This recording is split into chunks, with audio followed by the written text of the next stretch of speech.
चलिए एक न्यूमेरिकल देखते हैं। देखिए सिचुएशन क्या है।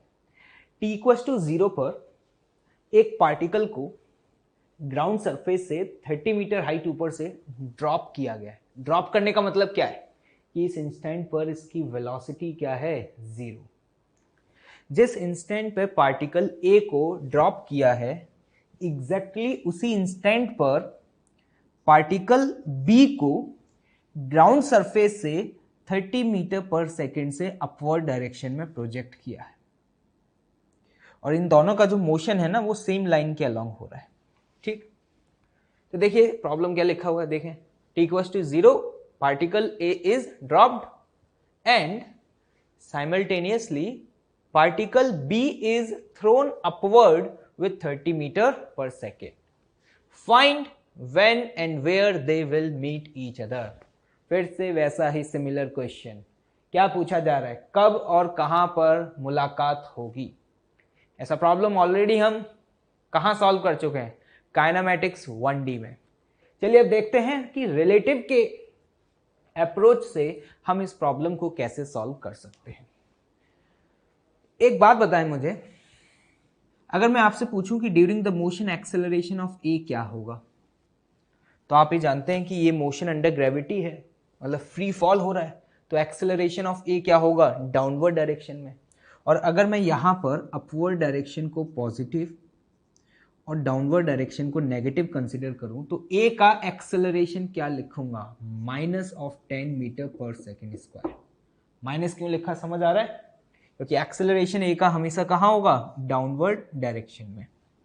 सिमिलरली बी को मैंने ऊपर फेंका है, लेकिन बी का एक्सेलरेशन भी तो डाउनवर्ड डायरेक्शन में ही होगा ना, क्योंकि ग्रेविटी का फोर्स तो हमेशा ही नीचे लगेगा। तो बी का एक्सेलरेशन भी डाउनवर्ड डायरेक्शन में क्या होगा,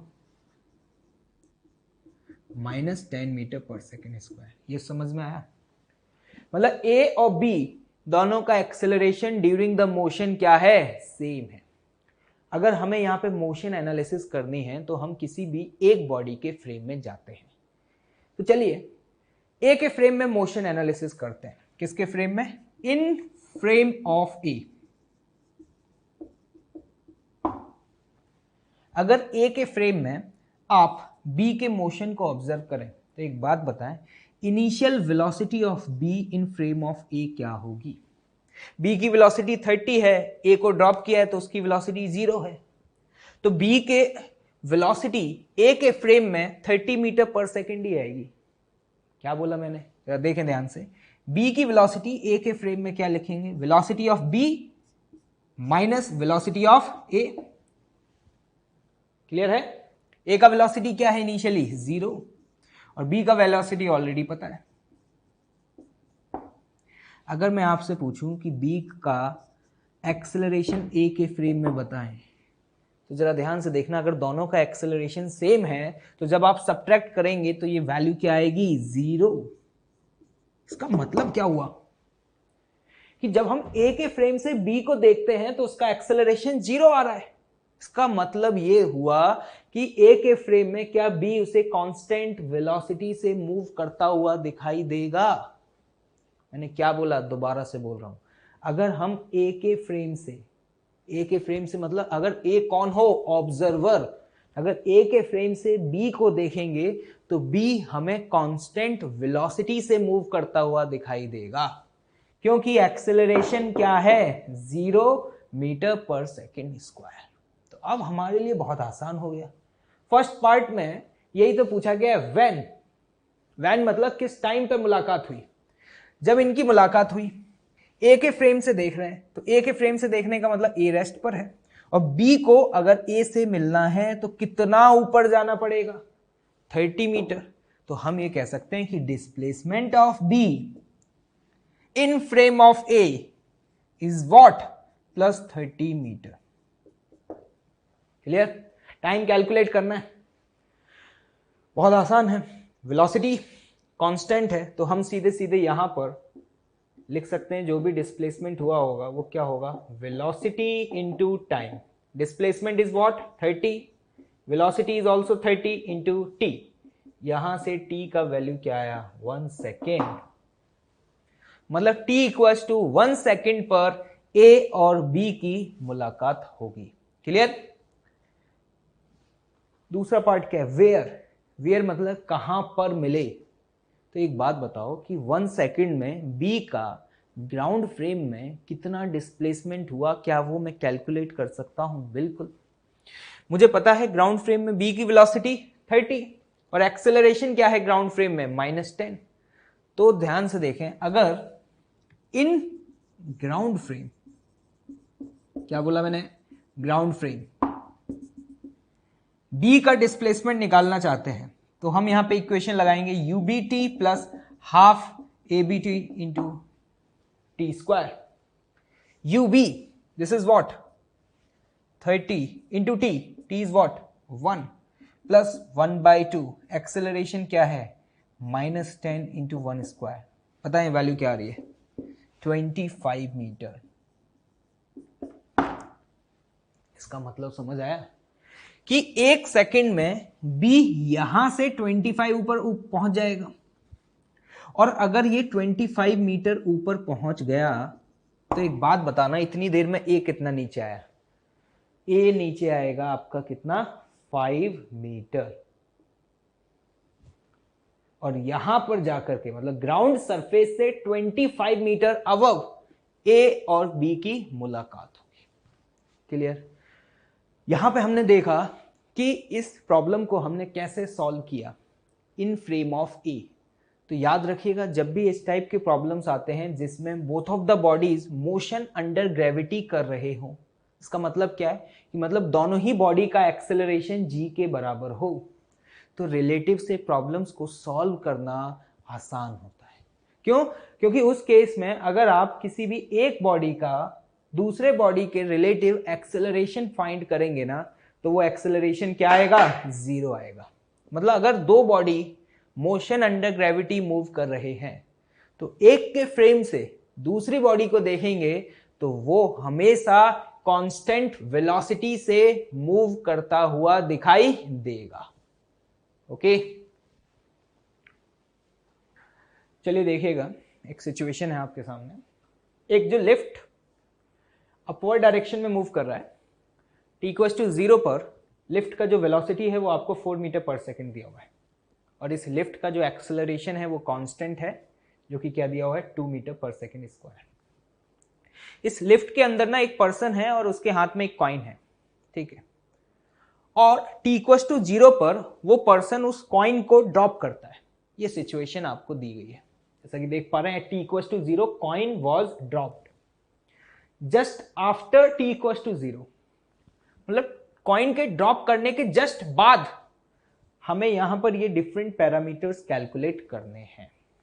देखिएगा, हम यहां पर क्या करते हैं, साइन कन्वेंशन ले लेते हैं, अपवर्ड डायरेक्शन को पॉजिटिव और डाउनवर्ड डायरेक्शन को नेगेटिव, और हमें क्या क्या पैरामीटर दिए हुए हैं। तो यहां पर हमें क्या दिया हुआ है? 4 मीटर पर second. This is what? Velocity of lift 4। I cap J cap form में लिखने की जरूरत नहीं है, क्योंकि मोशन जो है वो एक ही एक्सिस के अलोंग हो रहा है, अलोंग द वाई एक्सिस। ठीक है, तो वेलोसिटी ऑफ लिफ्ट आ चुका है 4 मीटर पर सेकेंड, और जो एक्सेलरेशन ऑफ लिफ्ट है वो एक्सेलरेशन ऑफ लिफ्ट क्या है? 2 मीटर पर सेकेंड स्क्वायर। क्लियर? वो भी अपवर्ड डायरेक्शन में, तो उसे भी हमने क्या लिख दिया? पॉजिटिव। ये जो लिफ्ट का वेलोसिटी और एक्सेलरेशन है ना, ये ग्राउंड फ्रेम में दिया हुआ है। ये मैं पहले भी आपको बता चुका हूं, जब भी क्वेश्चन में कुछ भी मेंशन नहीं होता तो बाय डिफॉल्ट हम वेलोसिटीज और एक्सेलरेशंस को ग्राउंड फ्रेम में एज्यूम कर लेते हैं।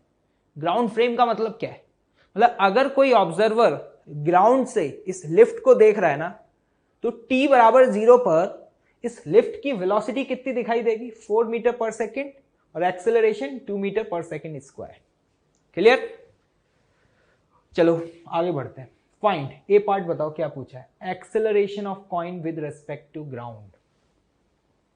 हमसे पूछा जा रहा है कि ग्राउंड फ्रेम में कॉइन का एक्सेलरेशन क्या होगा। ये सारे पैरामीटर कब कैलकुलेट करने हैं? जस्ट कॉइन को ड्रॉप करने के बाद। देखना आप ध्यान से, जैसे ही मैंने कॉइन को ड्रॉप किया, अब वो हवा में आ चुका है, और जब वो हवा में है तो उसके ऊपर सिर्फ और सिर्फ एक ही फोर्स लग रहा होगा, and that is what, gravitational force mg in the downward direction. क्या इसके अलावा और कोई इसके ऊपर फोर्स होगा? नहीं होगा। तो इसका मतलब हम ये कह सकते हैं कि कॉइन को ड्रॉप करने के बाद उसका जो एक्सेलरेशन होगा वो होगा g in the downward direction, और यहां डाउनवर्ड डायरेक्शन को आपने क्या लिया, नेगेटिव, तो मैं कह सकता हूं -10 मीटर पर सेकेंड स्क्वायर। ये इंपॉर्टेंट है। मतलब अगर कोई ऑब्जर्वर ग्राउंड से उस कॉइन को देखेगा तो उसे उसका एक्सेलरेशन कितना दिखाई देगा, 10। मतलब उसके एक्सेलरेशन पर इस बात का कोई फर्क नहीं पड़ेगा कि वो कॉइन लिफ्ट के अंदर है या लिफ्ट के बाहर है, क्योंकि जैसे ही कॉइन हवा में आया तो अब तो सिर्फ और सिर्फ उसके ऊपर एक ही फोर्स लग रहा है, that is what, mg। Clear? चलो, यही तो ये पार्ट पूछा है, acceleration of coin with respect to ground. B part क्या है, acceleration of coin with respect to lift. मतलब लिफ्ट के फ्रेम में कॉइन का एक्सेलरेशन क्या होगा। ध्यान से देखना, हमसे पूछा क्या जा रहा है, acceleration of coin in frame of lift, ये पूछा है। एक बात बताओ, इस एक्सप्रेशन को आप कैसे लिख सकते हो, acceleration of coin minus acceleration of lift. क्या ये आपको पता है? क्या ये भी पता है?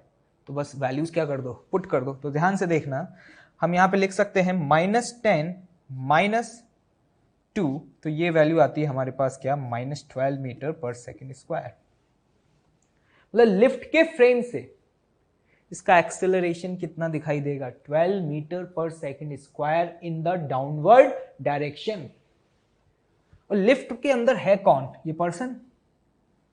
मतलब जब ये पर्सन उस कॉइन को देखेगा तो उसे इसका एक्सेलरेशन कितना दिखाई दे रहा होगा, 12 मीटर पर सेकेंड स्क्वायर। क्लियर? चलिए बी पार्ट। अब आते हैं यहां पे सी पार्ट पर। पढ़िए, सी में क्या पूछा है, velocity of coin with respect to ground. मतलब जैसे ही हमने कॉइन को ड्रॉप किया तो ये पूछा जा रहा है कि ग्राउंड फ्रेम में इसकी वेलोसिटी क्या होगी। तो जरा ध्यान से सुनिएगा, आपने जैसे ही इसे ड्रॉप किया तो ड्रॉप करने का मतलब क्या है, इस पर्सन के रेस्पेक्ट में इस कॉइन की वेलोसिटी क्या है, 0। जैसे कि यहां पर जैसे ही हम ड्रॉप करेंगे तो इसका मतलब उस पर्सन ने इसको कोई इनिशियल वेलोसिटी नहीं दी। तो मैं यहां पर यह बात बोल सकता हूं कि जो वेलोसिटी ऑफ कॉइन है वो उस पर्सन के रेस्पेक्ट में क्या होगी, 0 होगी। और पर्सन लिफ्ट के अंदर है तो जो लिफ्ट के पैरामीटर है वही पर्सन के पैरामीटर है। तो इसी बात को मैं क्या लिख सकता हूं, velocity of coin in frame of person जो है ना, उसी को बोल सकता हूं velocity of coin in frame of lift क्या होगा, 0। इस बात को समझिएगा, जब भी हम किसी भी चीज को ड्रॉप करते हैं ना तो उसका मतलब ये होता है कि हमने जिसके फ्रेम से ड्रॉप किया है उसके रेस्पेक्ट में उसकी वेलोसिटी क्या होगी, 0 होगी। जैसे यहां पे जैसे ये पर्सन ड्रॉप करेगा उसका मतलब हुआ पर्सन के रेस्पेक्ट में उसकी इनिशियल वेलोसिटी 0 है, और पर्सन खुद उस लिफ्ट के अंदर है। तो मैं अगर इसको velocity of coin with respect to person लिखूं या velocity of coin with respect to lift लिखूं, कोई फर्क नहीं पड़ता।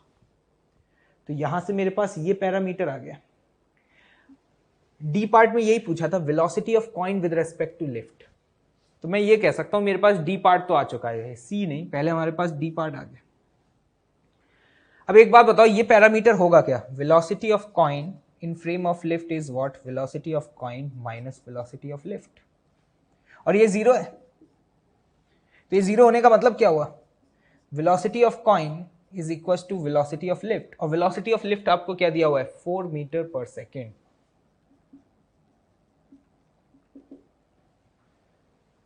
इसका मतलब कि t इक्वल टू 0 पर अगर कोई ऑब्जर्वर ग्राउंड से देख रहा है, कहां से देख रहा है, ग्राउंड से, तो उसे इसका वेलोसिटी कितना दिखाई देगा, 4 मीटर पर सेकेंड। मुझे यहां से क्या समझ आया मैं क्लियर बता देता हूं। जब भी कहीं भी ये लिखा हो ना कॉइन वॉज ड्रॉप्ड, तो हमने जिसके फ्रेम से ड्रॉप किया है ना उसके रेस्पेक्ट में उसकी वेलोसिटी क्या होगी, 0 होगी। जैसे कि यहां पर इस कॉइन को कहां से ड्रॉप किया है, लिफ्ट से, तो मैं यहां डायरेक्टली बोल सकता हूं velocity of coin with respect to lift zero होगी, ग्राउंड फ्रेम में जीरो नहीं होगी। ग्राउंड फ्रेम में वही वेलोसिटी होगी जो उस इंस्टेंट पर उस मूविंग फ्रेम की वेलोसिटी है।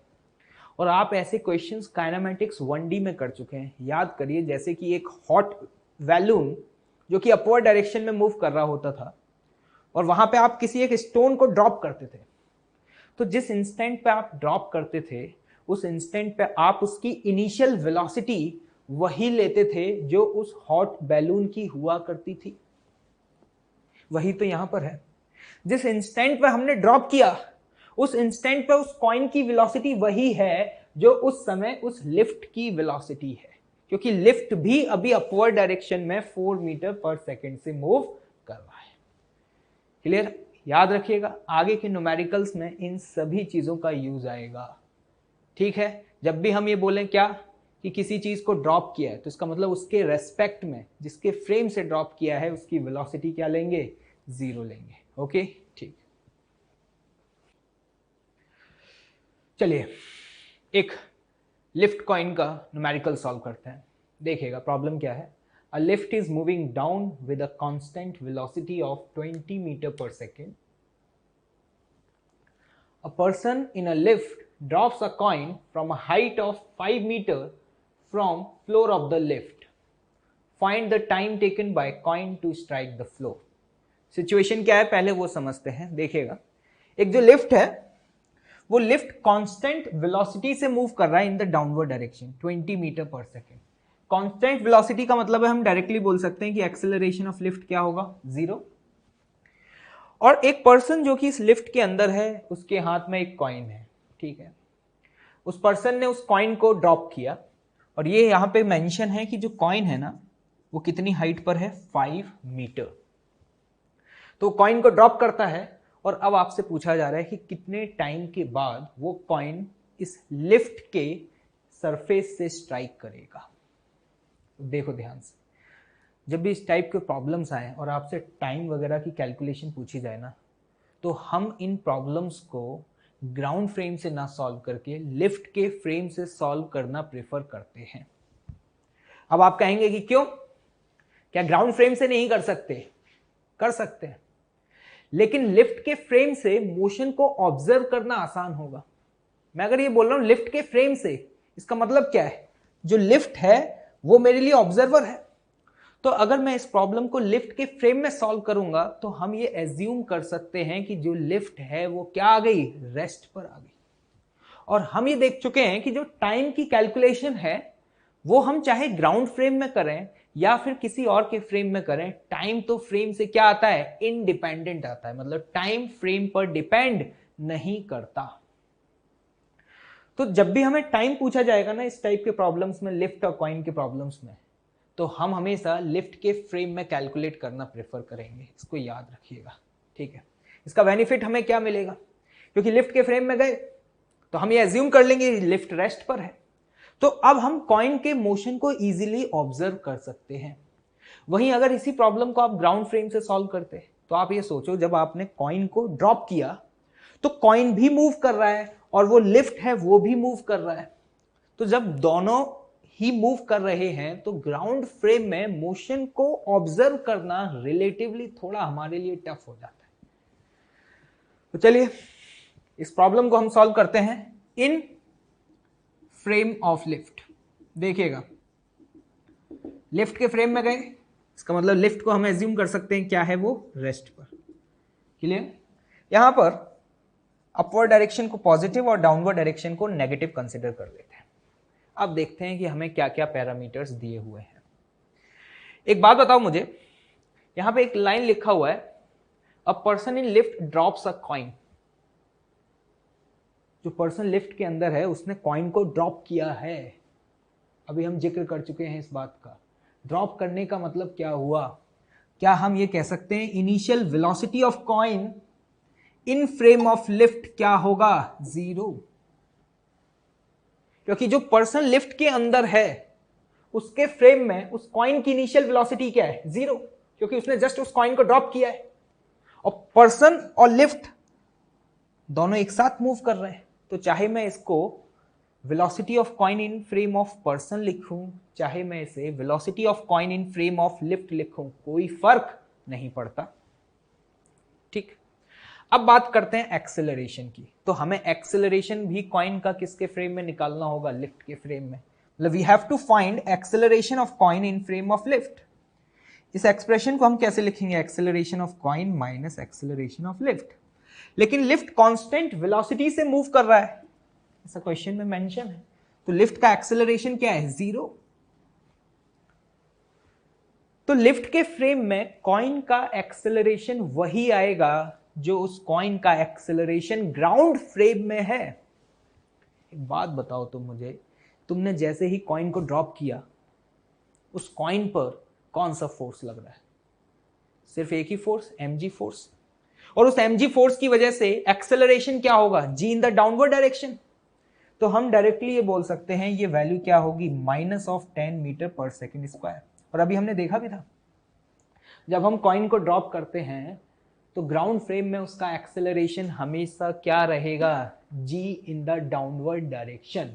क्योंकि जब तक वो कॉइन हवा में है उस पर एक ही फोर्स लग रहा है, and that force is what?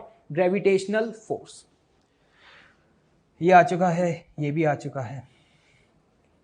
Lift के फ्रेम में है, मतलब हमने ये एज्यूम किया लिफ्ट रेस्ट पर है। तो एक बात बताओ कि लिफ्ट के फ्रेम में इस कॉइन को इस सरफेस से स्ट्राइक करने के लिए कितना नीचे आना पड़ेगा? 5 मीटर। तो हम यहां पर कह सकते हैं displacement of coin in frame of lift is what? 5 metre in the downward direction. और अगर डाउनवर्ड डायरेक्शन है तो इसे पॉजिटिव लूंगा या नेगेटिव? नेगेटिव, मतलब this will be what? -5 metre. मैंने यहां पर इनिशियल वेलोसिटी, एक्सेलरेशन और डिस्प्लेसमेंट कॉइन का लिफ्ट के फ्रेम में कैलकुलेट कर लिया है। फर्स्ट पार्ट में क्या पूछा था? टाइम। मेरे पास 3 पैरामीटर हैं और टाइम फाइंड करना है। हमें कौन से इक्वेशन ऑफ मोशन यूज करना चाहिए? पता है, सेकेंड इक्वेशन ऑफ मोशन। क्योंकि हमारे पास डिस्प्लेसमेंट, एक्सेलरेशन और इनिशियल वेलोसिटी है। तो अगर मैं इन फ्रेम ऑफ लिफ्ट, ध्यान से देखना, इन फ्रेम ऑफ लिफ्ट अगर इक्वेशन लगाता हूं तो क्या लिखूंगा? S equals to ut plus half at square. लेकिन यहां पे जितने भी पैरामीटर हैं ये सारे के सारे किसके फ्रेम में पुट करने हैं? लिफ्ट के फ्रेम में। तो बताओ S की वैल्यू पता है क्या लिफ्ट के फ्रेम में? 5 metre, -5। Initial velocity 0, acceleration 10 in the downward direction. तो क्या लिखूंगा? +1/2 -10 इंटू टी स्क्वायर। सॉल्व करते हैं तो देखते हैं यहाँ t square equals to 1, this implies t equals to 1 second. मतलब 1 सेकेंड बाद वो कॉइन उस लिफ्ट के सरफेस से टकरा जाएगा। आसान था सॉल्व करना। इक्वेशन को कैसे सॉल्व किया? ग्राउंड फ्रेम में, लिफ्ट के फ्रेम में? लिफ्ट के फ्रेम में। क्योंकि हम ये जानते हैं कि जो टी है, टाइम, वो फ्रेम से क्या होता है? इंडिपेंडेंट होता है। तो आप देख पा रहे हैं कि लिफ्ट के फ्रेम में चीजों को ऑब्जर्व करना आपके लिए कितना आसान है। कि एक लिफ्ट जो रेस्ट पर है, कॉइन को ड्रॉप किया, 5 मीटर नीचे आना है, कितना टाइम लगा। इसलिए मैंने आपको बोला था कि टाइम कैलकुलेट हमेशा किसके फ्रेम में करें? लिफ्ट के फ्रेम।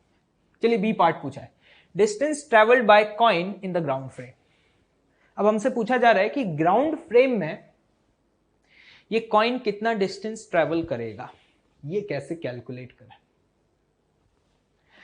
एक बात बताओ मुझे, डिस्प्लेसमेंट ऑफ कॉइन, ध्यान से देखना, displacement of coin in frame of lift मैं बराबर क्या लिख सकता हूं? Displacement of coin minus displacement of lift. ये पैरामीटर शायद मुझे पता है क्योंकि ये कैलकुलेट कर चुके हैं, -5 मीटर। और ये मेरे लिए कैलकुलेट करना आसान है। क्यों? क्योंकि लिफ्ट अगर कांस्टेंट वेलोसिटी से मूव कर रहा है तो लिफ्ट का डिस्प्लेसमेंट हम डायरेक्टली क्या लिख सकते हैं? Velocity into time. तो 1 सेकेंड में कितना चलेगा अगर 20 मीटर पर सेकेंड से चल रहा है तो? 20 metre in the downward direction. तो जरा ध्यान से देखना, यहां से मैं ये लिख सकता हूं कि displacement of coin is equal to displacement of coin in frame of lift plus displacement of lift. ये क्या है, ये वैल्यू -5 प्लस लिफ्ट का डिस्प्लेसमेंट बताओ कितना हुआ, डाउनवर्ड डायरेक्शन में हुआ कितना, -20। तो इस वैल्यू को अगर हम यहाँ पे पुट करें, दिस इज -20, तो ये वैल्यू आती है आपके पास क्या, -25 मीटर। ये डिस्प्लेसमेंट आ गया। अब क्वेश्चन ये अराइज होता है कि सर आपने डिस्टेंस पूछा है और हम यहां पे डिस्प्लेसमेंट निकाल रहे हैं। तो एक बात बताओ, अगर ड्यूरिंग द मोशन पार्टिकल हमेशा स्ट्रेट लाइन में मोशन करे और उसका कहीं भी टर्निंग पॉइंट ना आए, तो क्या डिस्टेंस डिस्प्लेसमेंट के मैग्नीट्यूड के बराबर होगा? अरे होगा ना। तो देखो जरा ध्यान से, जब आपने यहां कॉइन को ड्रॉप किया उस समय ये लिफ्ट डाउनवर्ड डायरेक्शन में मूव कर रहा था, तो हम ये कह सकते हैं कि ग्राउंड फ्रेम से अगर आप देखोगे ना तो ये मोशन कुछ ऐसा होगा। थोड़ी देर बाद ये लिफ्ट कहीं यहां पहुंच जाएगा और ये पर्सन यहां पर, तो ग्राउंड फ्रेम में ये कॉइन यहां पहुंच गया। तो अगर आप ध्यान से देखें, ग्राउंड फ्रेम में जो डिस्टेंस है वही डिस्प्लेसमेंट होगा, क्योंकि यहां कभी भी टर्निंग पॉइंट नहीं आया, क्योंकि उसकी वेलोसिटी भी डाउनवर्ड डायरेक्शन में है और एक्सेलरेशन भी डाउनवर्ड डायरेक्शन में है। टर्निंग पॉइंट तभी आ सकता है जब वेलोसिटी ऊपर हो, एक्सेलरेशन नीचे हो, या फिर एक्सेलरेशन ऊपर हो, वेलोसिटी नीचे हो, तभी तो उसकी स्पीड लगातार क्या करेगी, डिक्रीज करेगी। लेकिन यहां ऐसा नहीं है। कॉइन को ड्रॉप किया, कॉइन नीचे मूव कर रहा है, लिफ्ट का एक्सेलरेशन लिफ्ट भी नीचे मूव कर रहा है, तो ये हमेशा इस तरीके से नीचे मूव करते हुआ है।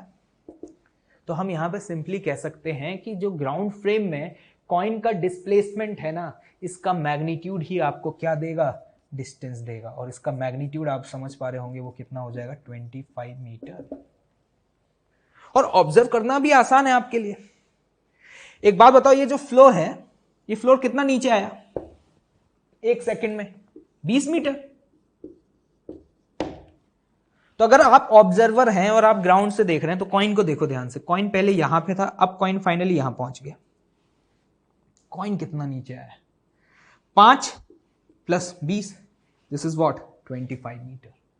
तो इसलिए हम यहां पे कह पा रहे हैं कि जो भी डिस्प्लेसमेंट होगा उसका मैग्नीट्यूड ही आपको क्या देगा, डिस्टेंस देगा।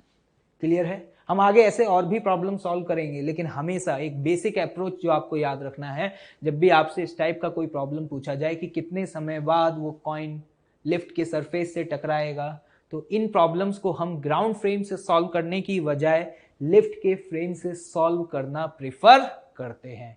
और एक और बात, जब भी ये लिखा हो ड्रॉप्स अ कॉइन, तो इसका मतलब उसकी वेलोसिटी लिफ्ट के फ्रेम में 0 होगी, ग्राउंड फ्रेम में 0 नहीं होगी। ठीक है।